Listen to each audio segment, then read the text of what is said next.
Hello, everybody. So in today's video, I'd like to share how I would approach setting up my project, an API project with NestJS, with Docker, getting a PostgreSQL container up and running. So it sets a good base for creating your next API in a way that follows best practices and allows you to get moving. You can also make a template out of it and use it very quickly to create projects. Along the way, we'll see some of the Git stuff that I do, setting up a repository on GitHub, etc. So let's go. So the first thing I'll do is let me create a project, and I kind of host all of my code within a code directory on my machine. And so let's say I create a directory for a project, and I'll just call it my NestJS 2024 template, because this is what I want to use for all of my projects going forward. And I really don't want to keep doing the same thing over and over again. So I'll cd into that directory, and we'll use the nest CLI, and we'll create the project. Maybe we can just do this. We'll use yarn. pnpm is really good as well. I don't like npm. It's very slow. I like yarn a lot. I've used it a lot. pnpm is certainly the fastest, but I'm comfortable with yarn, so let's do that. And so here you'll see like NestJS, the next CLI, kind of bring in all of the defaults. It'll scaffold a project. The Nest CLI itself has its own scaffolding tool. But what we're doing today is to create our own little template that we'd like to use, that I like to use. So let's see.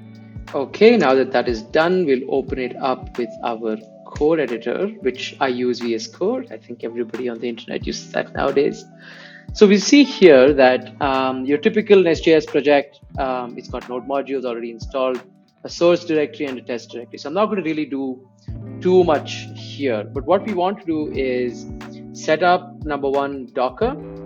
So let me go back into my terminal, and I will touch a Dockerfile. The second thing I want to do is use Docker Compose, because I'd like to use a PostgreSQL database. So I'll set that up. Let's open up the Dockerfile, and I know I want to use kind of one of the latest versions of Node. So I'll use Node 20.11.0. But let's see how I know this version. So if I was to go back to Chrome, open up Chrome here, and let's go to Docker Hub. I'll zoom this in so you folks can see it well. So let me look for the Node official package, the official Docker image. And you'll see here, this is like the official Node Dockerfile.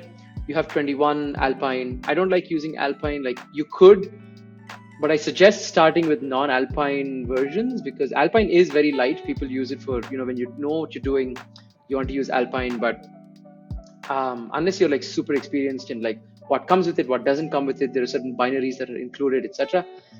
Probably just go with one of the non-Alpine builds, and then you can work those up. As your project goes, you can build different versions of your Dockerfile. So I'm going to use 2011. 21 is like the latest bleeding edge at this point, but I want to use 2011, which is, I think, the latest LTS release. Yeah, 2011.0 is the latest LTS release. So I'm going to look for that one, 20.11.0. And let's look for a non-Alpine version. There's one here. So you can see there's Bookworm 2011. You can go into each one of these, like click these and see what they are, but I just want to use the plain vanilla 20.11. So let's use that. So that's my base image. I'm going to use my working directory as app, because within the container itself, I want all of my code to be hosted within the app directory. Okay, the next thing we want to do is copy over like all of our project files. And so just keep in mind that this Dockerfile is for the production build of the NestJS application. It's not meant for your development build. The reason I do that is, firstly, it reduces complexity. Mostly we're kind of developing on our own machine. We'll see real quick how we can like work with Docker Compose. But for now, I'm just doing the production build for our application, for our NestJS application. So if you want to do that, what we want to do is we'll change the owner, and we'll say we want to use the node owner, and we'll copy everything into the current directory. So this copies all of the source code that you see here. So node modules as well. So we have to take care of that. Source, test, ESLint, RC, it copies everything. There's ways to optimize this, but for now we're going to keep it simple, and we're going to say copy everything into the /app directory. But one thing we want to do is actually ignore node modules. The reason we want to do that is because when we build out our image for production, we want to have the node modules and the binaries that come with our app to be built using the runtime that we're using in production, which is this Dockerfile, which is with Node 2010. What could happen, 2011, sorry. What could happen otherwise is that if you copy node modules over and then kind of just do an npm or node run or whatever, the node modules are built based on your machine specification and not on the Dockerfile specification. And you could fall into some trouble because of that. So one thing you want to do to avoid that is to create something called a Docker ignore file. So I'll create that here. It's called .docker ignore, and it's just all lowercase, no spaces, nothing. And I'd say I want to ignore my node modules directory. That way, when I do that, when I issue the copy command, Docker will just ignore that whole directory from copying over. Cool. The next thing we want to do is set the environment. And so we want to say node env is production. Like I said, this is a production Docker file. Therefore, we want the production environment. There's some optimizations Node does for that. Finally, we'll run yarn with frozen log file, helps with dependencies, and also the production flag. And we'll run yarn build because this is a NestJS application. You will see here that yarn build runs the build command, which takes all of your TypeScript files, all of the imports, etc., and creates a dist directory, right? And we do know that if you've worked with NestJS at all, you know that the app listens on port 3000. We leave that as a default, but you can go ahead and change this to process env if you'd like, but we leave the default for now. So we'll expose that so that when we run our container, you'll see that in a bit, it actually listens on this port. We'll set the current user to node so that we don't have privilege permissions. We're not root within the Dockerfile. Just one of those best practices, to ensure security of your container itself. We'll have to do something else. We'll have to install something called Teeny, but we'll see that in a second and we'll see why. Finally, we want to run, when you say Docker run and then the app, you want it to run a certain command, which is node.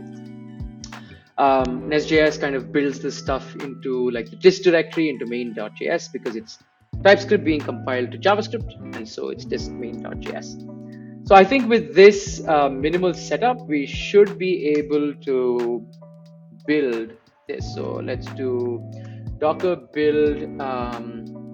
Let's tag it and let's just say NestJS template. Latest is not required because latest is just an alias, but let's do that.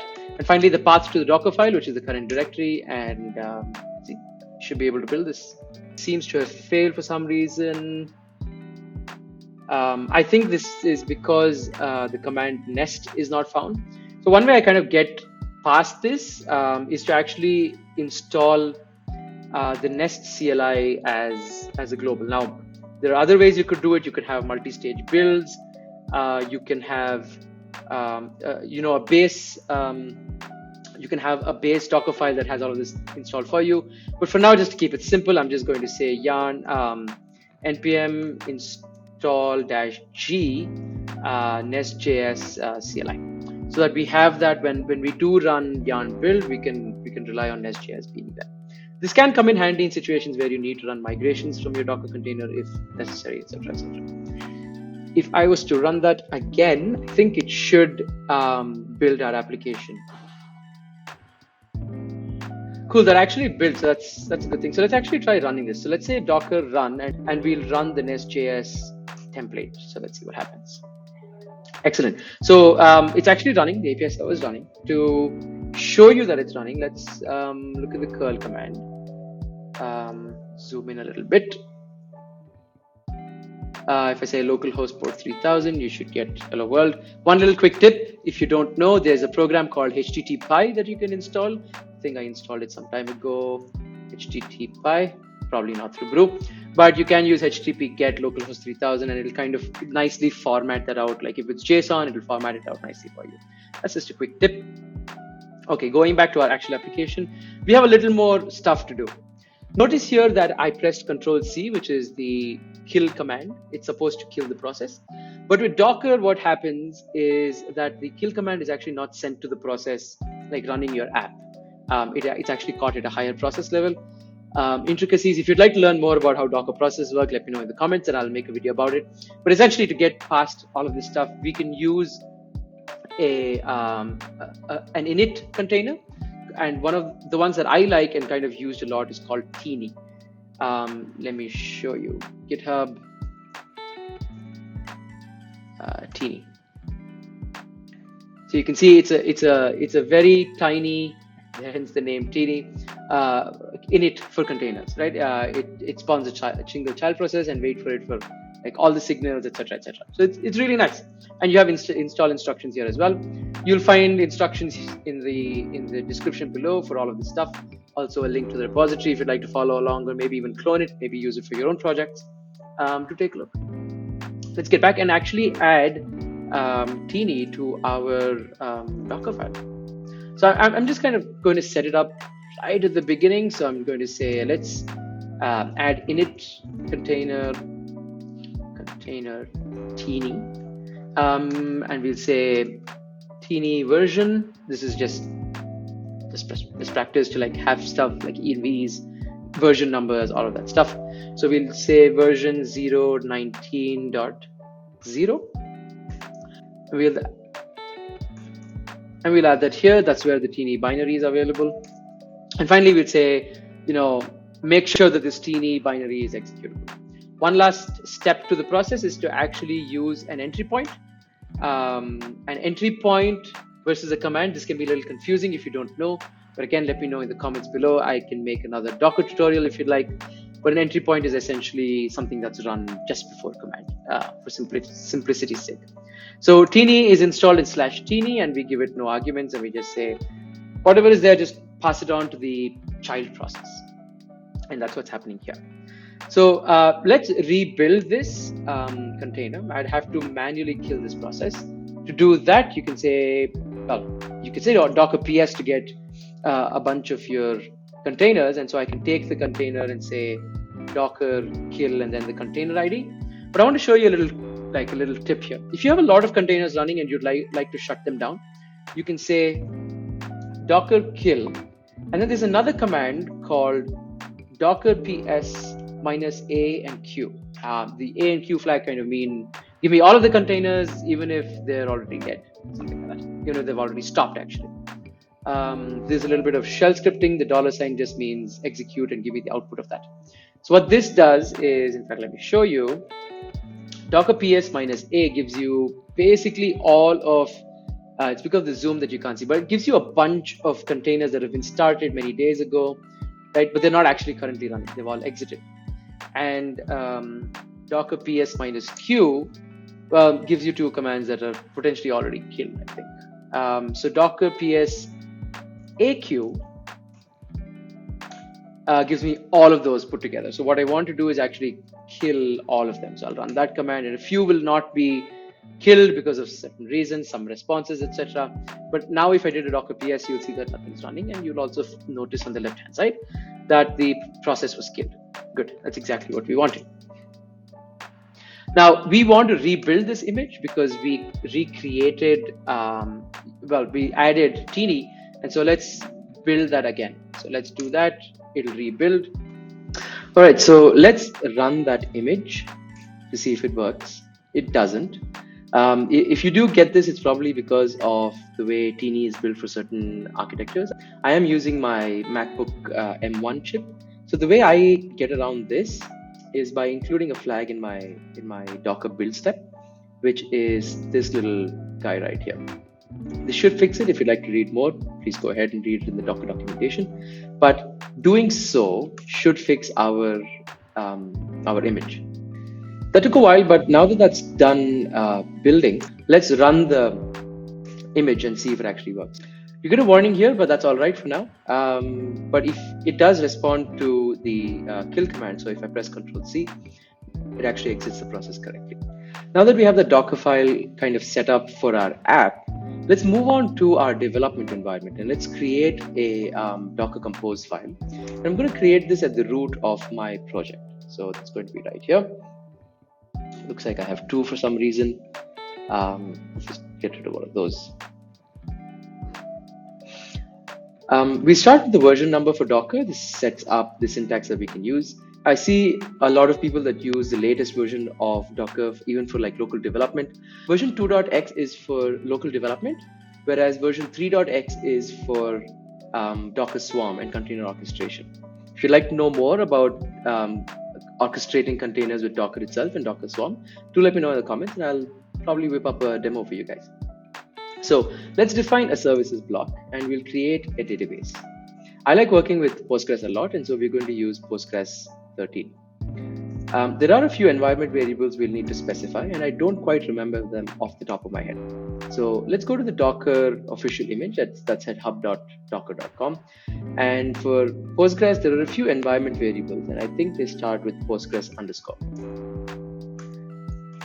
So we're going to set up a Postgres password so that we can log into our running container, a Postgres user, and a Postgres DB. The Postgres DB itself is the initial database that's set up while bringing up the Postgres container. So you don't have to manually do like a create database command. So let's set up user and we'll call it Postgres. You can call this whatever you want. We'll say Postgres password is password. And finally, let's create Postgres _DB, which will be NestJS -template. We'll bring up the container with compose or Docker compose, and I have an alias for this. Compose up, and we'll have that running in the foreground. You can see here that it created the database. That's NestJS -template. I'm going to open up a separate tab here on the right and see if we can exec into this and see if everything's working correctly. A shortcut here, instead of using docker exec and then the container ID, you can actually use docker compose exec with the name of the service that you've created. So using the psql command, I'm going to get into the running Postgres container and list all of the databases. We'll see that NestJS template was actually created. Now that we know that the database is running correctly, we'll open up some ports, and I'm going to open up 54320 to 5432. I typically have a few Postgres containers running, and so I like to segregate these ports. So for stateful systems like databases, caches, etc., you may want to retain data across container restarts. So say you're developing an app, you've seeded the database, you've done some testing maybe through Postman or your web app. You want all of the data that's stored through your application to survive container restarts. And to do that, I'm going to link the volume or rather the directory where Postgres stores all of its data to the local directory here. And so when I do that and restart the database, let's say compose up, and this time I'll start it up in daemon mode, you will see that a data directory has been created and it's got Postgres in it. This is establishing that connection. Finally, I do want to ignore, of course, that directory because my teammates shouldn't really get that. So I'm going to say data should be ignored, and that should gray out here. Cool. With Docker Compose and Postgres all set up and out of the way, we want to set up the TypeORM connection with NestJS. And so to do that, I am going to create, or rather add, a couple of libraries. I need to add NestJS TypeORM, which is the TypeORM module for NestJS, the TypeORM package itself, and PG, which is to establish connection for Node.js and Postgres. You can look at all of these in NPM if you'd like. While that's doing its thing, I'm going to take us to the TypeORM docs, which I have opened here. And as the name suggests, TypeORM is a TypeScript first object relational mapper. I quite like it, and I've been using it a lot, especially with NestJS. I use it outside of NestJS as well. And I'd highly recommend it, so do take a look. That should have finished installing. So let's go ahead and actually tie in NestJS with TypeORM. We'll come to the import section and import the module. So TypeORM module for root. All of this stuff is available on the NestJS docs, so do check that out. I've left a link in the description below. So the type that we want is Postgres. And with the host, or rather the connection credentials, there's a few ways to do it. I could say host is localhost, give it a port which is 54320, give it a username, password, etc. But I've come to really like using the URL property, and I'll show you what that is in just a second. So I'm just going to, instead of hard coding it here, I'm just going to refer to the environment variable db URL because we need to get that set up. NestJS comes out of the box with .env support. So in order to create, or rather in order for it to work correctly, we need a .env file at the root of our project. But before I go ahead and actually create a .env file, I'm going to create a .env.example file. The reason I do this is because when you create .env files, and let's say you have app port, and I'm going to say it's going to be 3000. Let's say your coworker doesn't want to run it on app port 3000, they want to run it on port 6000. You don't want conflicting changes per environment to be recorded. If you add .env, for example, without the .example suffix, to Git, then everybody who kind of clones your repository has to use the same exact environment variables that you're using, or they have to change it and it creates conflicts, which is pointless. So what I like to do is create .env.example, which serves as a reference for anyone that needs to know what all environment variables are being used in the app, and they can just copy it over like we will shortly. The second one that we need is db URL, and the URL of Postgres takes the form of the Postgres scheme, which is postgres:// username, password, at host port, and then the db name. So let's fill these out one by one. Our username is Postgres, our password is password, host is localhost, and port is 54320. Our database name is nestjs-template. Now that we have that set up, all I need to do is copy that into .env so NestJS can read it. And if we got everything set up correctly, this should work. So let's go check that out. I'm going to say yarn start dev. I'm going to clear the screen with Command K. Looks like there was an issue connecting to the database, so let's go debug this. So the reason this didn't happen is because we didn't initialize or tell NestJS to use configuration through .env. So the way we do that is by using the config module, and so we'd have to add one dependency, which is nestjs config. Let's just add that really quick. Now that that's done, let's actually initialize it. So let's say config module for root, and this should wire up things correctly. Starting our server again. Cool. So doing that actually sets things up correctly for us. I'm just going to exit out of that for a second. One thing that I'd like to do is I don't like process env references all over my code base. And so I'd like to centralize all of this in a single config file. So to do that, I'm going to create within the source directory, I'm going to create a config.ts file where I'm going to export a function. And this is syntax that is specified in the NestJS docs, and actually provide an object that's going to reference all of our environment variables. So for app port, I'm just going to say port. I would say process env app port. This corresponds to env.env file. And for the database, I'll namespace it with db, and we'll say the URL for the database is process env db URL. Finally, to wire that in with NestJS, we'll have to make a small change. We'd have to say load and then give it an array of file names to load from. So we'd say import config from config, and we reference that here. All I have to do now is make one small change because we don't want this reference. Here we'd have to change for root, which is a synchronous initialization, to for root async in order to use any dependencies. So we'll say use a factory that takes our config service. The config service itself comes from NestJS. So I'll update my import, and we'll say return. All we need is the type, so Postgres, and we'd have to say config.get, and then we give it the path. So we namespace db.url. That's a little quick. You can make this also configurable, so you can say config.type. Let's go ahead and do that. So let's go to config.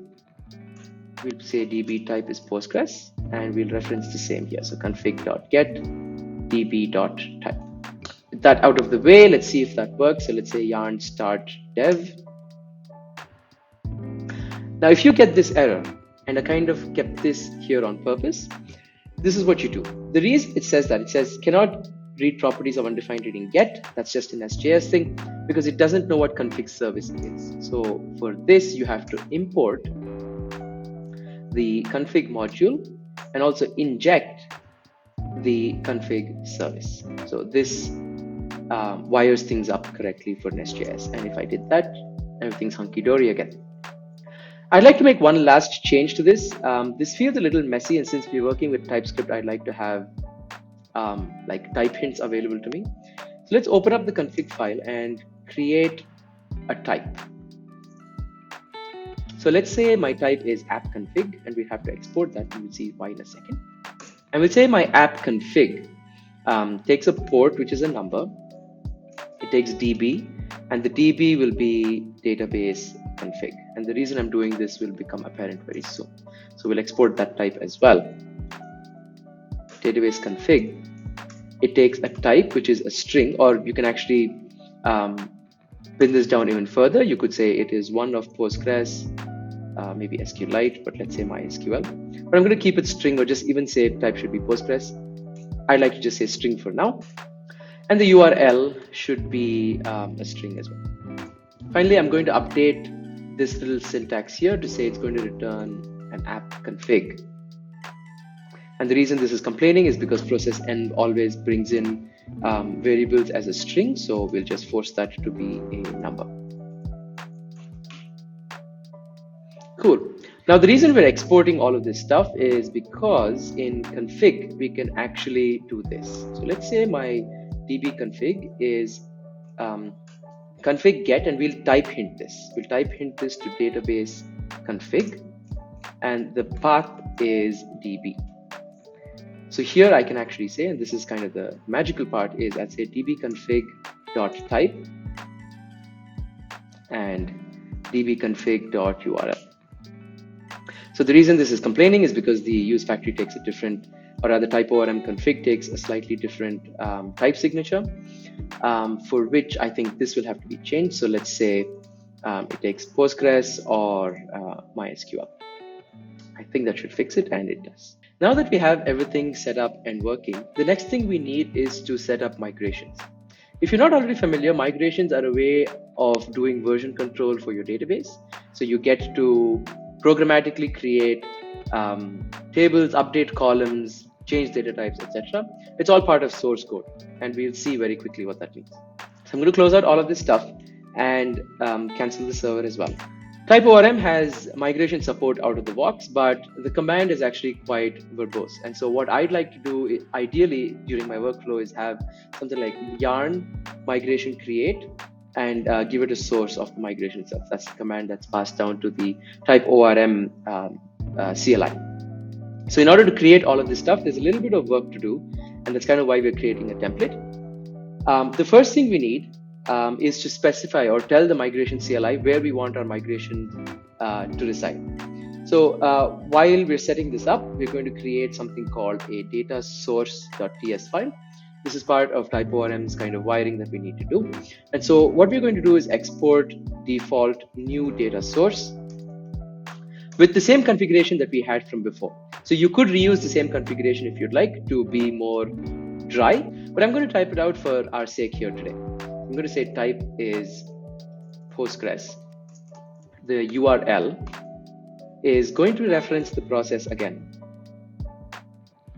And we'll see how we can get this in a second.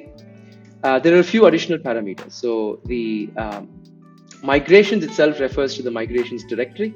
So we're going to say import join from path, and we'll join the current directory, and we'll use the migrations folder. We'll create one. This hasn't been created just yet.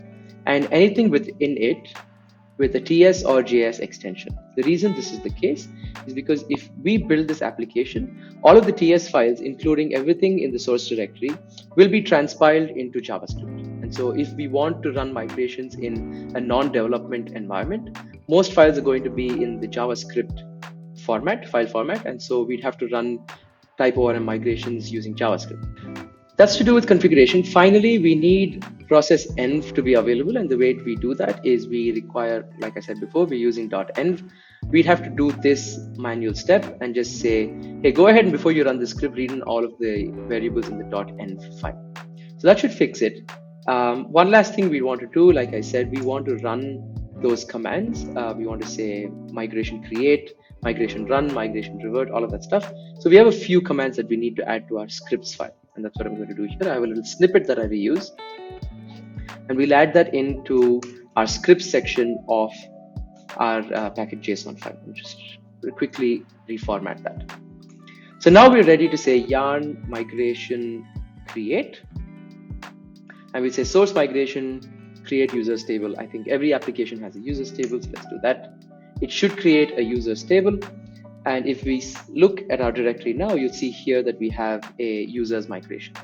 So really quick, we'll create like a dummy migration. And the way you do that, and I won't get into like the specifics of this, but I'm going to very quickly write this up. Query runner, create a table for me, which is going to be a table, and this takes in some properties. The name of the table will be users, and the columns that this table will have is, let's say the name of the column is an ID. It is going to be a primary key. The ID generator is generated is a syntax that TypeORM uses, is generated true. The ID generated or the generation strategy, sorry, I forget the name, so let's really quickly look at the docs. Generation strategy is going to be increment. So we're going to create an auto incremented ID. And that's about it. Primary keys are not null by default. So the next one can be username, which will be of type, I forgot the type here. So the type will be number, actually integer. The username will be of type varchar. Is nullable is false. Finally, for the sake of completeness, we'll create maybe a password column, again of type varchar, and is nullable is false. Notice that there's two methods, there's up and down. The up is to create or do the action that you want, the change, and down is to undo that change. So here we're going to say query runner. The opposite of create table is drop table, and the user and the table name, which is users.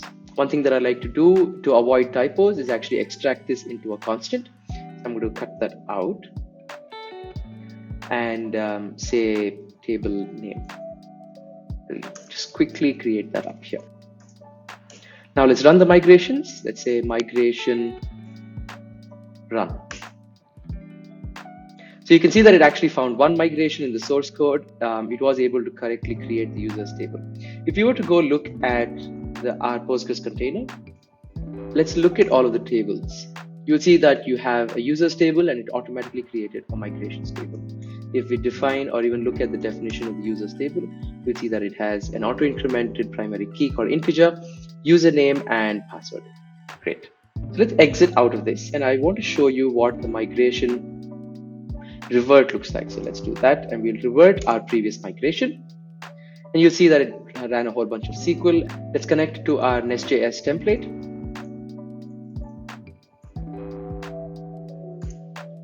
And let's see the users table, or actually let's just see if all the relations, and we see only the migrations is there. So it actually correctly reverted that. If you're interested in seeing the command that's actually being run for all of this, do check out the GitHub repository. I have attached it in the comment section below. I'd like to keep the migrations directly, so common practice is to use git keep, just so that Git doesn't remove that directory.